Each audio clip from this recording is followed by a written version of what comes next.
Thiam mu mel ni daal dinañu dugg ci deuxième pàcc lii di seen émission Yeewu Leen. deuxième pàcc comme ni nga ko waxee moo ñuy yóbbu directement ci repère historique nga xam ne Astou Mbène moo koy amal tey jii nag de 1794 à bis yi nga xam ne ci la ñu nekk da ngay retracé waat li nga xam ne mooy histoire évolution wu parlement au Sénégal. jërëjëf Ndeye Fatou tey dañuy jéem a retracé waat histoire au parlement au Sénégal ndax Sénégal yenn saa yi bu ñu nee parlement xëy daal dem ci 1960 mais bu ñu defee xayma 1794 ba tey assemblée mu ngi am Sénégal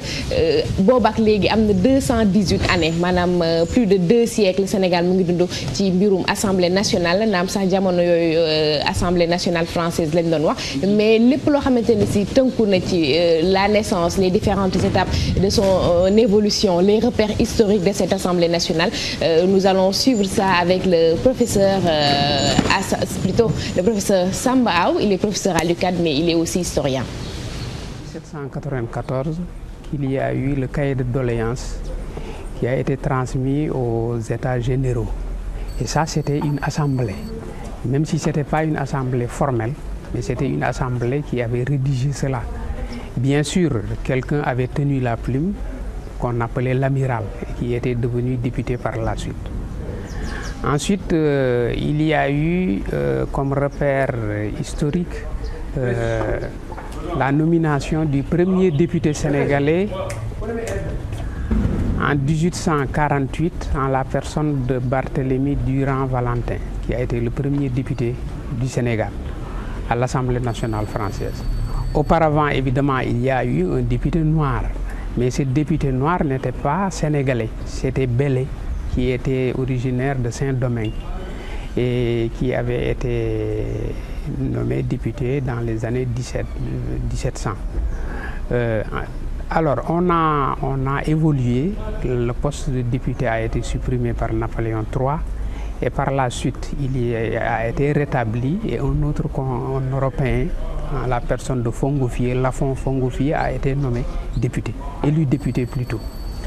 Et par la suite, on a eu un mulâtre, un deuxième mulâtre après Barthélemy Durand-Valentin, qui s'appelait Gascony. Et il y a eu 4 Européens, 5 autres Européens qui ont été élus députés. Un certain Vallon et d'autres. Et enfin, il y a eu le dernier député mulâtre en la personne de Carpo. C'est un repère important parce que c'est après Carpo qu'on va avoir la première alternance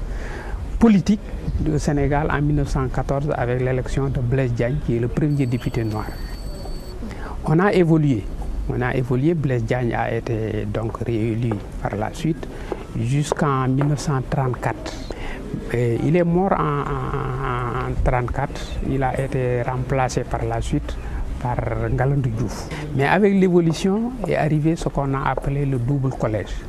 Le double collège où en 1948, Lamine Gueye et Senghor ont été élus députés. On a eu 2 députés parce qu'il y avait le collège des citoyens et le collège des indigènes et Senghor était le député du collège des indigènes.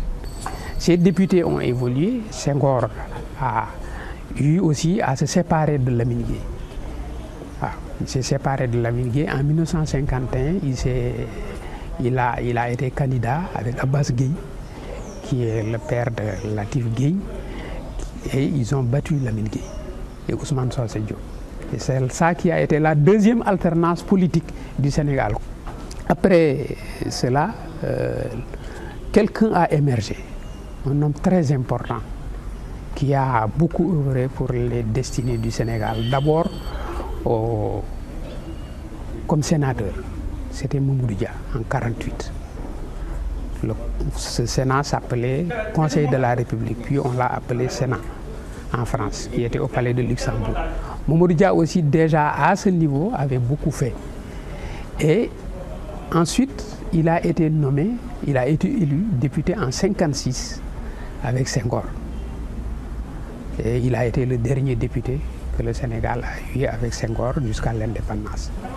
C'est avec la Fédération du Mali qu'on n'a plus eu cette dualité, c'est-à-dire le représentant, la colonie du Sénégal à l'Assemblée nationale française. Mais entre-temps, il y a eu la loi cadre.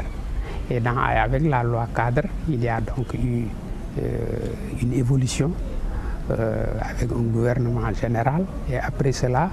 on a eu le Mali, la fédération du Mali. Cette fédération du Mali aussi avait une assemblée. Et Senghor était le président de l'assemblée de la fédération du Mali. Et ensuite, on est allé à l'indépendance avec la fédération du Mali, mais le Sénégal est devenu indépendant.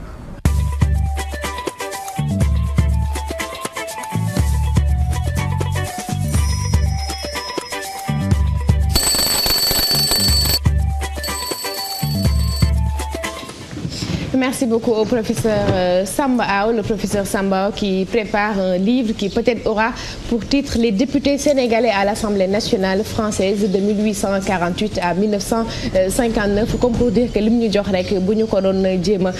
xayma ci li nga xamante ni si moom mooy histoire Assemblée nationale française ak sénégalaise dafa mel ne moom lim ñu jox dafa fekk géej rek mu tànk ci benn kaas joxuñu xam naa beneen kaas bi dinañ ko fekk ci biir téere bi nga xam ne moom lay waajal waaye Ndeye Fatou li ñu mën a jàpp rek ci li nga xamante ni si wax nañu ko mooy bu ñuy tudd assemblée naam sax du lu formel mën nañoo jàpp ne ci 1794 la door parce que 1794 am na kuréel boo xam ne dafa jógoon tënku ci ku ñu doon duppee l'amiral ngir tënk seeni ñaxtu ci benn kaye gi daal di koy jébbal ki nga xamante ni si moom moo leen jiite woon mu mel ne taxawal askan wi dooroon na ci atum 1794 boobu mais ci atum 1848 la ñu daal di am député sénégalais bu njëkk ci assemblée nationale française bu ñu nee sénégalais nag ni la Barthélemy Durand Valentin di nga ne waa sénégalais boobu moom fan la bàyyee ko mais ñu jàppee ko rek ne métis la mais balaa métis boobu ki ñu jàppee ne moom mooy ku njëkk ku ñuul ku nekk ci assemblée nationale française ñu ngi ko doon duppee Bële moom nag mu defoon fa liggéey boo xamante ni si liggéey bu am solo la mais moom bi mu toogee rek dafa am buuru France bu daal di ñëw bu ñu duppee Napoléon III daal di jaxase carte gi yëpp ne poste député amatu fi dara amatu fi nañu daal di dakkale bi ñu ko dakkalee après mu ñu daal def benn pause nag mais bi ñu defee pause bi buur bi dem na ba ci àgg xam ne lii kat foofu mu delloo si ko mais même bi mu ko indiwaatee taxul mu daal di fay teg koo xamante ni si nit ku weex la benn tubaab la fa daal di jël teg ko fa mu doon wëyal liggéey bi nga xamante ni si moom la fa nit ñu ñuul ñi doon def tubaab boobu nag mu ngi wuyoo ci turu Lafont Fongofié mu def liggéey bu am solo mais ginnaaw tubaab boobule ñaareelu mulâtre maanaam ki nga xamante ni si métis la boo xam ne dafa teew foofu la ci assemblée nationale ginnaaw Barthélemy Valentin mu ngi doon wuyoo ci turu ki nga xamante ni si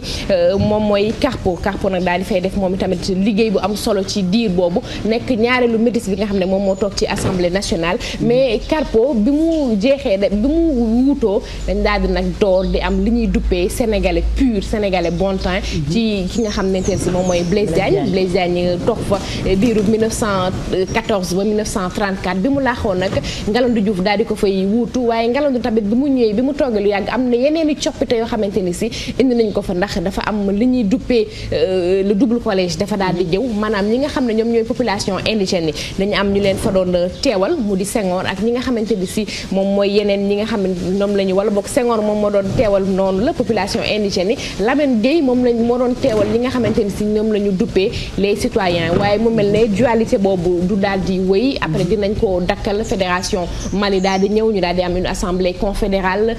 Senghor jiite woon ko mais bi indépendance ñëwee nag confédération Mali daal di tas ku ne daal di dem ak sa cëggalu guy dëgg la bu ma la dégloo man li ma bëgg a laajte rek mooy dégg naa ci sa waxtaan nga ni Napoléon III dafa jékki-jékki supprimer li nga xam ne moom moo di poste député boobule. léegi lan moo waraloon loolu.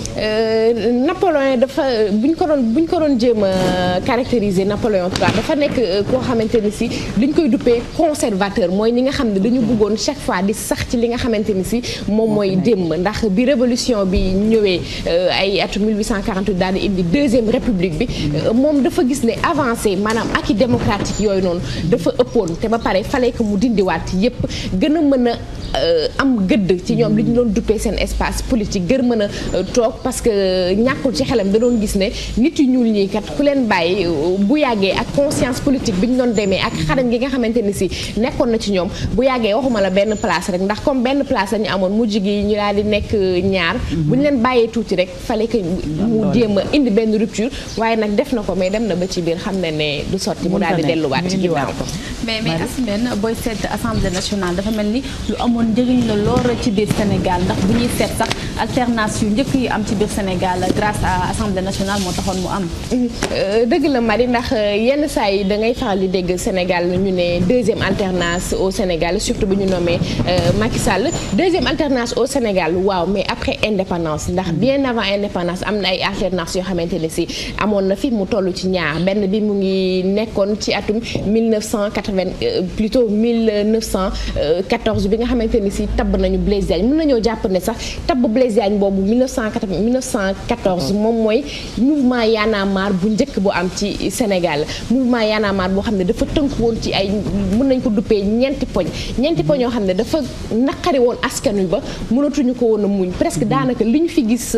jamono yu weesu yi mu di mouvement Y'en a marre loolu la parce que dafa amoon ay fipp ñuy fent ay woy ngir di ko jagleel ki nga xamante ne si moom moo nekkoon njiit li ko juróon nag bëri na li ko juróon bokk na ci lébuy Dakar yi dañoo meroon lool ndax ñoom ñu nga dëkkoon plateau dëkk digg Ndakaaru kolon bi ne leen digg Ndakaaru bi da ngeen fay jóge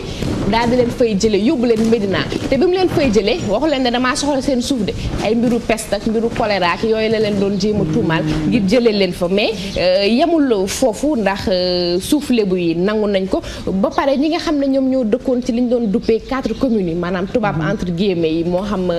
Rufisque la moo xam Saint-Louis la moo xam Gorée la moo xam Dakar la ñoom colon bi dafa ne leen woon képp koo xam ne génn nga Dakar nekkatoo citoyen ñoom nag loolu mënuñu ko woon nangu citoyen boo nekkee Dakar boo jëlee oto daal di dem booru Thiès nekkatuloo citoyen ba keroog baa ngay ñibbisi leneen loo xamante ni si juróon na mouvement Y'en a marre boobu ci atum 1914 bokk na ci tamit naqar wi nga xam ne élèves yi nekkoon école William Ponty amoon nañ ko ndax seen ay bourses ñu dakkaloon te xam nga ne naqar bu jibee ci milieu scolaire bu jugee ci milieu ñoo xam ne dañu jàng dañu am conscience politique li muy jur dafay bëri kon ñaxtu bi jàpp na 4 communes ñaxtu bi jàpp na ndongo daara yi ñaxtu bi jàpp na lébu Dakar yi mais ñaxtu bi tamit dafa jàppoon murid ji ndaxte jamono yooyu dañoo tegoon loxo ki nga xam ne moom mooy Cheikh Ahmadou Bamba murid ji amoon naqar lool ba pare dañu amoon une certaine influence ci li nga xamante ni si moom mooy doxalinu société bi ci loolu nag bi ñu ko tënkee am ay mouvement yoo xamante ni si dañu jóg ngir jàppale Blaise Diagne am na ay mouvement yu ñu doon duppee Aurore dafa mujjee nekk parti politique am na tamit ay association féminine yoo xam ne ñoom ñoo taxawaloon daal di xeex ba ki nga xamante ni si moom mooy Blaise Diagne daal di falu mu nekkoon mouvement Y'en a marre bu njëkk deuxième mouvement Y'en a marre bi mu ngi ñëw maanaam deuxième alternative avant indépendance mu ngi ñëw 1951 boobu nag dañ koy duppee fippu baykat yi li nga xamante ni si jamono yooyu baykat yi ci fippu gi daanaka mën nañoo jàppoon ne ci ñoom la jógee ndax waxtu yooyu ki nga xamante ni si moom mooy Senghor dafa demoon daal di lëkkaloo ko Abbas Gueye ñu def xeex boo xamante ni si am na solo loolu ci seen xeex boobu nag la ñu daal di daanee ki nga xamante ni si moom mooy Lamine Gueye Ousmane Socé Diop mu daal di nekk deuxième indépendance wala boog deuxième alternance au Sénégal kon tey bu ñu nee faluk Macky Sall dañuy jàpp ne mooy 4e alternance au Sénégal Marie-Christine Ndeye Fatou alternance yàgg na ci Sénégal bi mooy 4e comme ni nga ko waxee rek waaye assemblée nationale fi ñu toll nii tam nekk na à l'ordre du jour ndax la nga xam ne xew na fa xam naa dinañ am occasion gën ci waxtaan